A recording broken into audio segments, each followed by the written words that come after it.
Түбән Кама шәһәре мәгариф учреждениеләрендә ковидтан прививка ясатуга бердәм алынганнар. 32-нче гимназиядә берничә мәктәп, гимназиядән бер юлы 100-гә якын укытучы вакцина узды. Исегезгә төшерәбез, мәгариф хезмәткәрләре мәҗбүри вакцина ясатучы тиешле кешеләр исемлегенә керде.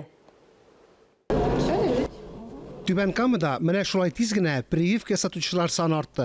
Мәҗбүри вакцинацияны мәгариф учреждениеләре хезмәткәрләре үтте.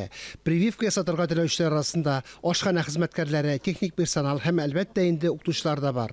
Барысы өчен дә башта мәҗбүри медицина тикшерүе. Желающего получить вакцину мы обязательно осматриваем. Барлык кешеләрнең сәламәтлеген тикшерәбез. Вакцина ясату өчен һәркем сәламәт булырга тиеш.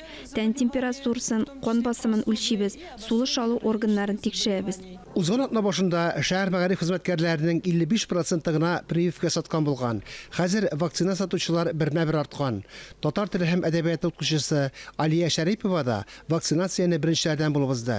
Мөгаллимәнең сәламәтлеге яхшы, бернигә дә зарланмый. Были противопоказания, метод вот сейчас решила как раз в своей школе сделать. Элегрәк мин прививка ясатмаган идем, чөнки үземне начар хис иттем, авыртып та алдым. Дәваландым, хәзер саулыгыма зарланмыйм. Прививка ясатырга беренчеләрдән булып кирдем. Узган атнадан башлап медицина хезмәткәрләре шәһәр мәктәпләренә прививка ясау өчен даими рәвештә чыгалар. Шәһәрдә барлыгы 13 стационар һәм 8 күчмә прививка пункты эшли. Укытучылар да башка күп кенә һөнәр ияләре дә яңа карар чыгу белән мәҗбүри вакцинация үтәргә тиеш. Исегезгә төшерәбез.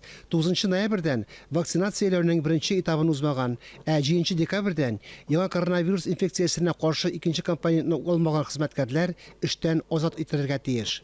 Фанис Мөхәммәтов, Рафаил Рәкипов, Татарстан яңалыклары, Түбән Кама.